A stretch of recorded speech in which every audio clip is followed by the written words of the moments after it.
मैं आपसे एक पहेली पूछूंगी और आपने मुझे उस पहेली का जवाब सिर्फ और सिर्फ 10 सेकंड में देना है। तो बताएं बच्चों। टांगे 4 मगर बेकार, चलना फिरना है दुश्वार। तो बताएं बच्चों, क्या है इसका जवाब?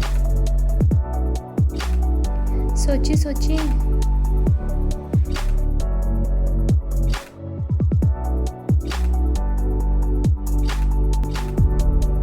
इसका जवाब है कुर्सी। तो प्यारे बच्चों, आपको हमारी पहेली कैसी लगी? कमेंट्स में ज़रूर बताएं।